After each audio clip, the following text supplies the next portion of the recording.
Hey there everyone, it's me, Cheeky, and before we get going with this series on the Dunwich Horror, I wanted to leave this here in part 1. As I'm certain many of you are aware, H.P Lovecraft was not a shining example of humanity.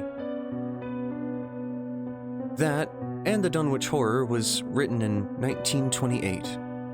So much of the language and terminology contained herein is outdated and generally not okay.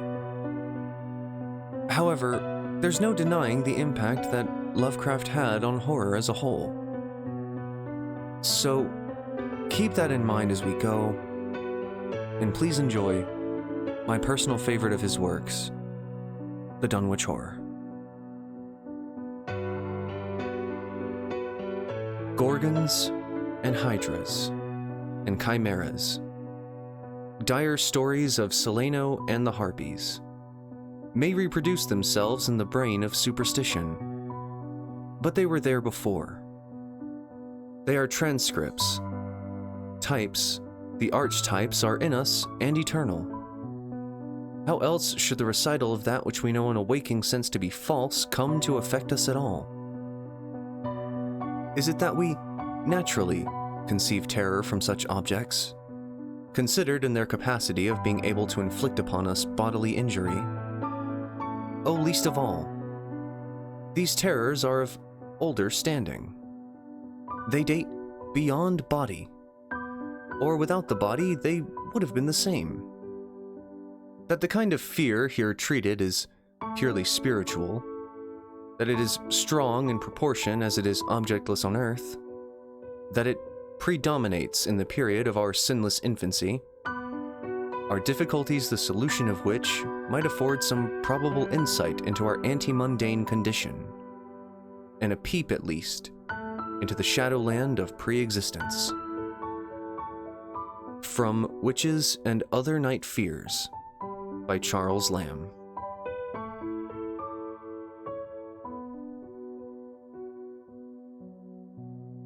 Chapter 1. When a traveler in north-central Massachusetts takes the wrong fork at the junction of the Aylesbury Pike just beyond Dean's Corners, he comes upon a lonely and curious country. The ground gets higher, and the briar-bordered stone walls press closer and closer against the ruts of the dusty, curving road. The trees of the frequent forest belts seem too large, and the wild weeds, brambles, and grasses attain a luxuriance not often found in settled regions. At the same time, the planted fields appear singularly few and barren, while the sparsely scattered houses wear a surprising uniform aspect of age, squalor, and dilapidation.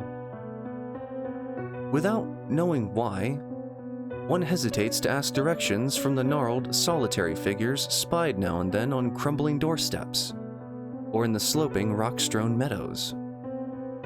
Those figures are so silent and furtive that one feels somehow confronted by forbidden things, with which it would be better to have nothing to do.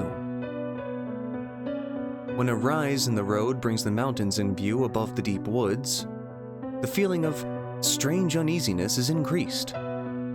The summits are too rounded and symmetrical to give a sense of comfort and naturalness. And sometimes the sky silhouettes with a special clearness the queer circles of tall stone pillars with which most of them are crowned. Gorges and ravines of problematical depth intersect the way, and the crude wooden bridges always seem of dubious safety. When the road dips again, there are stretches of marshland that one instinctively dislikes, and indeed almost fears at evening, when unseen whippoorwills chatter, and the fireflies come out in abnormal profusion to dance to the raucous, creepily insistent rhythms of stridently piping bullfrogs. The thin, shining line of the Miskatonic's upper reaches has an oddly serpent-like suggestion, as it winds close to the feet of the domed hills among which it rises. As the hills draw nearer, one heeds their wooded sides more than their stone-crowned tops. Those sides loom up so darkly and precipitously that one wishes they would keep their distance, but there is no road by which to escape them. Across a covered bridge, one sees a small village huddled between the stream and the vertical slope of Round Mountain, and wonders at the cluster of rotting gambrel roofs, bespeaking an earlier architectural period than that of the neighboring region. It is not reassuring to see, on a closer glance, that most of the houses are deserted and falling to ruin, and that the broken steepled church now harbors the one slovenly mercantile establishment of the hamlet. One dreads to trust the tenebrous tunnel of the bridge, yet there is no way to avoid it. Once across, it is hard to prevent the impression of a faint, malign odor about the village street, as of the massed mold and decay of centuries. It is always a relief to get clear of the place, and to follow the narrow road around the base of the hills and across the level country but beyond till it rejoins the Aylesbury Pike. Afterward, one sometimes learns that one has been through Dunwich. Outsiders visit Dunwich as seldom as possible, and since a certain season of horror, all the signboards pointing to it have been taken down. The scenery, judged by any ordinary aesthetic canon, is more than commonly beautiful, yet there is no influx of artists or summer tourists.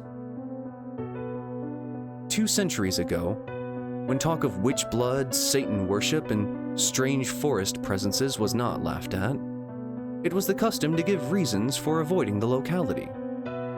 In our sensible age, since the Dunwich Horror of 1928 was hushed up by those who had the town's and the world's welfare at heart, people shun it without knowing exactly why. Perhaps one reason, though it cannot apply to uninformed strangers, is that the natives are now repellently decadent, having gone far along that path of retrogression so common in many New England backwaters. They have come to form a race by themselves, with the well-defined mental and physical stigmata of degeneracy and inbreeding. The average of their intelligence is woefully low, whilst their annals reek of overt viciousness and of half-hidden murders, incests, and deeds of almost unnameable violence and perversity. The old gentry, representing the 2 or 3 armigerous families which came from Salem in 1692, have kept somewhat above the general level of decay, though many branches are sunk into the sordid populace so deeply that only their names remain as a key to the origin they disgrace. Some of the Whateleys and Bishops still send their eldest sons to Harvard and Miskatonic, though those sons seldom return to the moldering gambrel roofs under which they and their ancestors were born.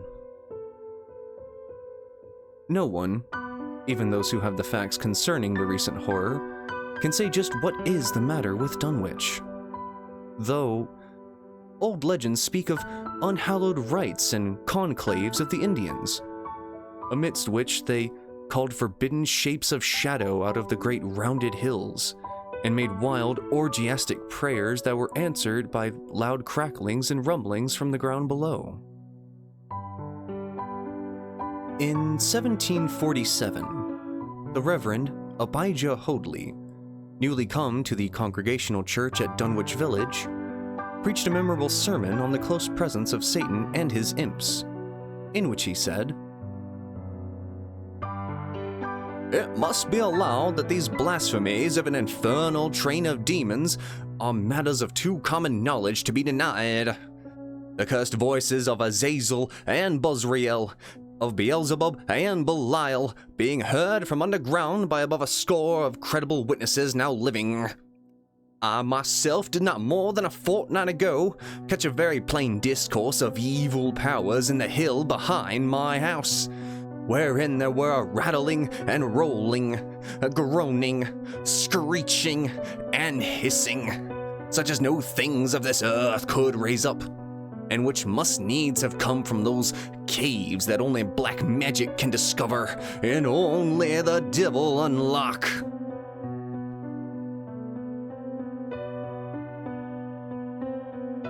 Mr. Hoadley disappeared soon after delivering this sermon, but the text, printed in Springfield, is still extant. Noises in the hills continue to be reported from year to year, and still form a puzzle to geologists and physiographers. Other traditions tell of foul odors near the hill-crowning circles of stone pillars, and of rushing, airy presences to be heard faintly at certain hours from stated points at the bottom of the great ravines. While still others try to explain the Devil's Hop Yard, a bleak, blasted hillside where no tree, shrub, or grass blade will grow.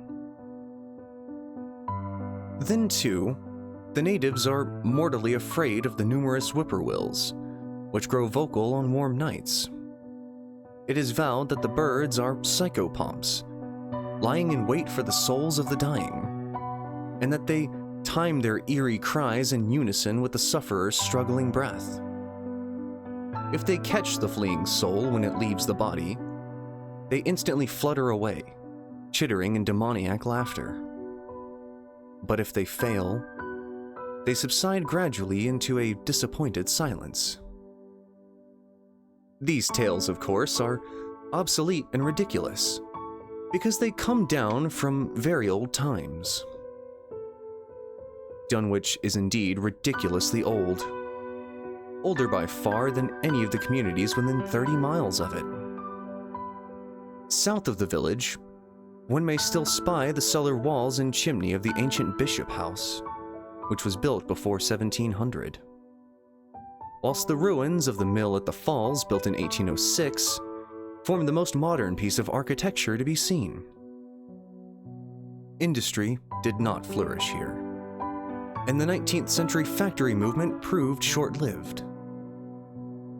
Oldest of all are the great rings of rough-hewn stone columns on the hilltops. But these are more generally attributed to the Indians than to the settlers.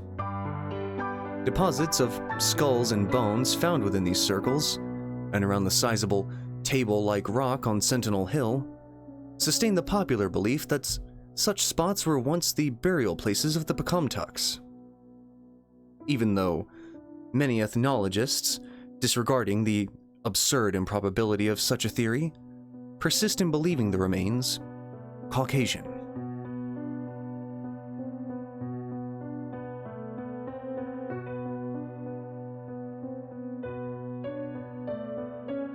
Thank you for listening, everyone, and I hope you enjoyed Chapter 1 of the Dunwich Horror.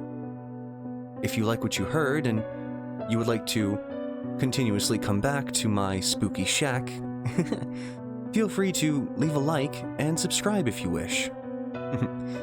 Alright, I'll see you all next time. Thanks for stopping by.